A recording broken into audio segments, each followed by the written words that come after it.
If you find that writing is hard, it's because it is hard. So a feeling commonly expressed by academics is that they should be writing more. And this is a universal feeling, okay? It's shared by undergrads, postgrads, even professors. Okay, so given that academics and the institutions they belong to are measured on metrics like their publication record, their grant success rates, it's actually quite remarkable that no one has ever sat grad students down, even any aspiring academic, sat them down and taught a class called How to Write a Lot. You could also call this class something like How to Do the One Thing that determines your level of success across the entirety of your career. Well, consider this the first lesson of that class. Hi, my name is Dean, and I'm on a mission to turn academics into adults. Now, the reason such a class has never been taught is because there's barely anyone alive in academia who could teach it. Most academics, and I'm including PIs in that statement, are binge writers, with a series of ridiculous reasons for why they can't write enough. And they pass this mindset on to their students, and the cycle continues, unfortunately. So when I say binge writer, what do I mean by that? Well, I mean someone who worries regularly about writing, someone who worries more about writing than actually does any writing. And for a binge writer, when a long weekend approaches, or maybe even a holiday period like Christmas, they start rubbing their hands together and they say, okay, now I'm going to buckle down and get some writing done. And the holiday season comes and goes. And maybe they did write a little bit, but not as much as they thought they would. So they're left feeling deflated, and then they rinse and repeat this behaviour to infinity for the rest of their academic career. But when you poke them about this behaviour, this binge writing pattern, they will actually defend it despite the poor results. But the reasons they use to defend it are generally weak, and they fall under the slightest scrutiny. So what's ridiculous reason number one? Number one is, I can't find time to write. Okay, fair enough, you're a PhD student, you're running experiments, you're participating in lab meetings, collecting data, analysing it, maybe you're prepping a presentation for an upcoming conference, and maybe you're even doing some teaching in undergraduate lab practicals. Or maybe you're not a PhD student, you're a postdoc, okay? And you're doing a lot of the same things, but now you've got students in the lab to supervise too, maybe a master's student, maybe your own PhD student, maybe both, okay? You've got a lot on your plate. Or maybe you're actually at the top of the academic hierarchy. You're a PI and you're drowning in admin. You never get into the lab anymore. You've got a significant amount of teaching, and that doesn't even include prepping the lectures and marking the assessments. Okay, no matter what your role is, you're probably constantly wishing for time to write, as if it's some sort of creature out in the wilderness that you could actually get up on your trophy wall if only you could catch a glimpse of it in your crosshairs. Well, I'm here to tell you that that is utter nonsense, okay? If you're a PI, do you look for time to teach? No. You're allocated a series of lectures, tutorials, practicals, and part of your job is that you're expected to be there, okay? You plan your day around it. You allocate and protect that time for teaching.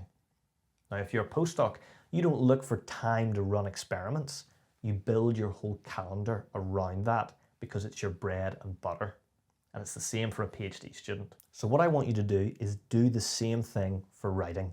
Allocate time each and every day, somewhere between 1 to 2 hours. That's what works best. And most people, when they really think about it, they can find up to 2 hours undisturbed each day to allocate to writing. Considering the average person spends between 3 to 4 hours on their phone each day, maybe you could use some of that time.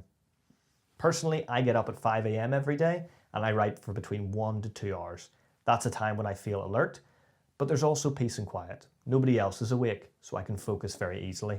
And the bonus is I get to go about the rest of my day knowing I've already bagged a win right off the bat. Okay, ridiculous reason number two, I don't have the right chair, I don't have the right table, the right computer, the right monitor.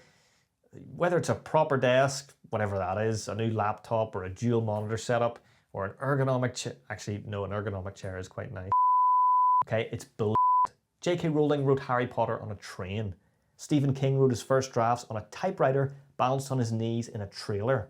And Jerry Seinfeld wrote jokes with a yellow legal pad and a big pen. And don't forget, Bohemian Rhapsody was written on scraps of paper, okay? What I'm trying to get at is you don't need a perfect environment, you need momentum. According to Stephen King, all you need is a door that you're willing to close. Ridiculous reason number 3, I need to be inspired to write.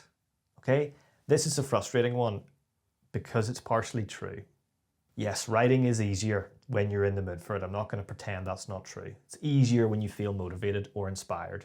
But motivation and inspiration, they're whimsical. They come and they go. In fact, most of the time you'll rarely feel motivated or inspired. Particularly about some of the writing you need to do. You know, no one has ever felt inspired to write a method section or put their reference list together. It's just never happened. And you need to remember, you're not writing the Odyssey. You're not writing the next Game of Thrones book. You are writing a scientific paper. And when it comes to scientific papers, published is better than perfect. And if you'd like another cliche, discipline beats inspiration and motivation every single time. Don't believe me? Let's look at some of the most prolific writers of our time. Okay, we previously mentioned Stephen King. He's written somewhere between 50 to 65 books during his career. So on average, that's about 1 to 1.5 books per year. And consider that books tend to be longer than academic papers. So what's your excuse? Are you putting out at least 1 paper a year? Most people aren't. Okay, let's switch from horror fiction to comedy. Jerry Seinfeld famously used a calendar to track his writing. Every day, he writes new material. Doesn't matter if it's 1 joke or 1 line of a joke. Once he's written it, he marks the day with a big red X.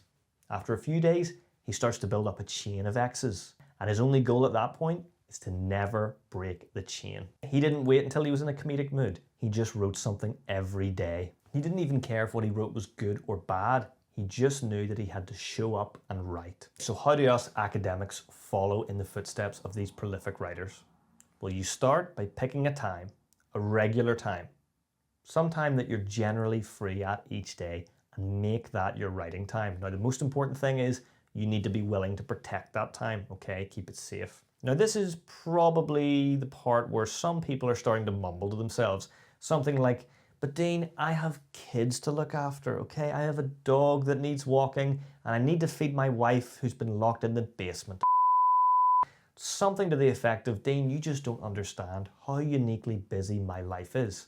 And this just isn't practical for someone in my special little situation. If that's you, then you're watching the wrong bloody video. So put your phone down, continue whinging about not writing enough for the rest of your life. If that's not you, if you're still listening and you're not whinging, here's the next step. So you've selected your time slot for writing each day. Now it's time to make a system to track your progress. My personal system was to simply draw out a grid on a piece of paper. You could use something like Excel or Google Sheets if you want something digital.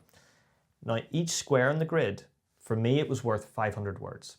After each writing session, I would shade in the appropriate number of squares to signify my progress.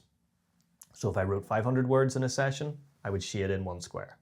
If I wrote 1,000 words, I would shade in 2 squares. Now it's worth noting you can adjust the squares to your own preference, so maybe for starting out 250 words is a more reasonable goal. The number of words is less important than sticking to the writing schedule. Okay, that's the main priority. The main purpose of the grid is to show you that over time, those small daily low pressure writing sessions start to compound, okay? And they'll produce an enormous body of material. In fact, you will start having papers drafted before you finish that final experiment. You will beat deadlines instead of renegotiating them.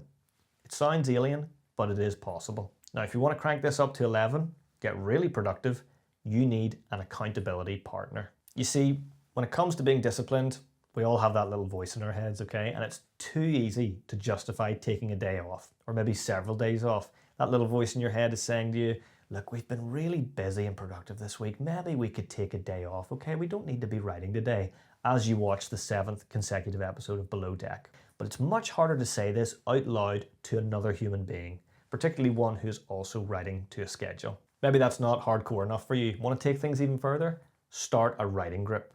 If you're a postdoc, this will be easy. You're probably already surrounded by other like-minded postdocs who aren't writing enough. So set up a time, meet every week or every 2 weeks, and every time you meet, you need to have everyone discuss their progress, okay? The threat of being mildly shamed by the group will keep you on track. So, you do this for 1 month, you stick to a writing schedule for 1 month, you won't even recognize yourself. Other people won't recognize you. You'll no longer whinge about writing, and you may even start to enjoy it. So let the whingers whinge, you're going to get your writing done. So let me know in the comments below, are you writing to a writing schedule? Or maybe you have some other writing tips and tricks that you want to share with the group? Put that in the comments down below. I want to hear from you. As always, if you enjoyed today's video, please hit like and subscribe. That lets me know that you're enjoying the content and to make more of it. And if you want to be alerted every time a new video comes out, make sure you like, subscribe, and ring the notification bell. Okay? Thank you for watching.